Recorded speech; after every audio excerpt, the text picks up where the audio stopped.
Hi, welcome. My name is Dale McCuskey, and on this video I'm going to be demonstrating the method for overcoming food aggression, or to establish, which is what's going to happen in this case, or to establish the foundation so that you don't have an issue with food to begin with. Now, I'm using Titan. Titan already is holding some power in the relationship with his owners, and so here this is a really great exercise to start to change out the relational script. Now, here keep in mind as you do the exercise, it's all about communication.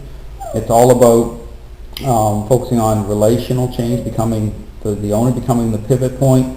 So it definitely has to be touch. There has to be, you have to interrupt that, how the dog's already connecting to that food.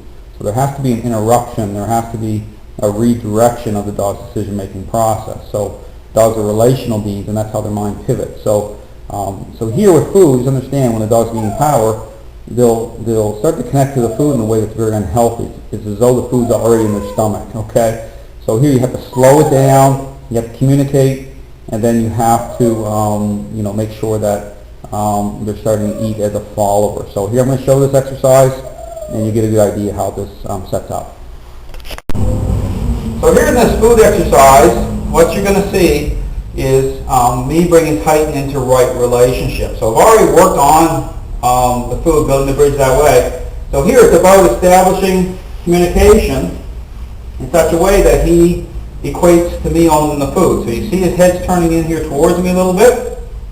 He's looking for permission, okay, to eat the food. So this is something, again, I've worked on a fair amount, and he's already going into a really good follower state. So here, when I give him the signal to eat the food, okay, he'll eat it. But again, if the dog is really, their mind's really pushing hard towards the food, you need to do the push-pull exercise, okay, push-pull to interrupt that state, and then begin to communicate with the leash to get the dog to come towards the food, eat the food in right relationship to you. Dogs are relational animals. So again, I'm moving a little bit closer here.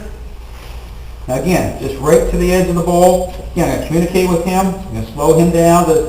Again, you see him backing up a little bit too, because he's in chaos a little bit, because before he's used to having the food on his terms. So here it's all about starting to reconcile itself out. So he'll give permission. Go ahead, eat. Let him drink. Now here it's a good idea, okay, to help balance the dog out so that they're not taking in too much food or water, because that's what will happen. They won't self-regulate. Is to, every once in a while, right here, is the back into the push, back, just communicate again, slow it down, interrupt it just for a second. Again, it's like sprinkling pixie dust on their mind, get that little bit of leadership going on, and then back in and communicate again. There he goes, he's back into eating the food. Now, if he looks like he's really eating a little faster, slow it down again, because the reason the dog will eat faster is because they don't want authority brought over them. They're trying to get it because it's about context here. So here, just want to take your time again, like I'm doing Titan. Tap, tap with the leash. Push, pull.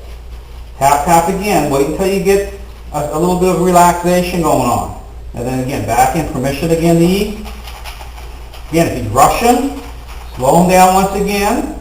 Put him back. This helps to get them in the right relationship so they start to chew the food, okay? You don't want them just gobbling that food up. You need to communicate that this is, what I'm saying here is, yeah, you can eat the food, but I own it, okay? This is all about status here. Dogs are, again, they share that connection with us. So same thing, let them eat again. Again, let's slow him down again. He's eating pretty fast. Tap, tap. Tap, tap. The thing is, you interrupt it. Go ahead. Keep interrupting, and he'll expect it to be interrupted. He's going to start slowing down. Okay, it's a process. So, same thing. It's just like slowing him down, back in, slow him down again. Again, you can tell it's a problem because it's about how they respond to what's reasonable. Okay, I talk about reasonable influence here to interrupt. If you get an unreasonable response, okay, they really resist, then you know you have work to do. Same thing, back in, let him eat. Okay, I'm going to slow him down again. He's going still pretty fast. Tap, tap, tap. I'm going to let him go here. He's looking at me. I want some meaningful, so it's like coming through me. So the head turns in towards me. and then permission. And here, after you do this a few times, okay, once you establish this and do this a bit, you won't have to do it this way, okay? But it definitely has to be meaningful. You have to really work on this level of communication to become the pivot point this way. Same thing, tap, tap a little bit, and then back, let them eat again. Again, Russian a little bit. Because again, you want the dog to be in right relationship. And this is the thing, once you establish this, they'll self-regulate, which means they'll eat just the amount that they should, believe it or not, and drink as much as what's needed. They won't overeat, okay? That's the problem sometimes. Dogs won't walk away from food because they're not in right relationship with it.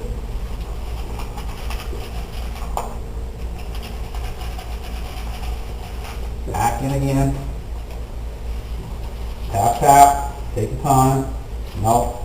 See, I'm going to interrupt. Any sort of kind of like, see how he's like leaning towards it really hard here? I'm going to work here to kind of clean that up a little bit so his body lifts up towards me. He starts to step back from it a little bit. I want a good state of calmness, and I'll give him permission here again.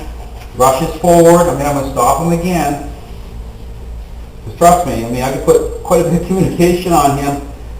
He's still going to, at this point, he still wants to rush through it. I don't want that. Push, pull.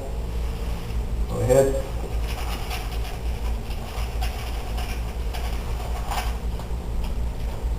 Again, you can tell from how the dog relates to the food. Same thing, a little tap, tap, tap. Okay, a little bit left there. Let them finish off. So anyway, that's just a quick video on how to do this. Okay, you don't want to, again, you don't want the dog just going into their food. And this is what leads to problems. Okay, they become very possessive and they start to show their teeth. They start to growl because they start to connect with the food in a very unhealthy way. Okay, it's everything's relational with dogs. How they connect to things, how they think about things, everything pivots off the owner. So anyway, thanks for watching. Hope you have a great day.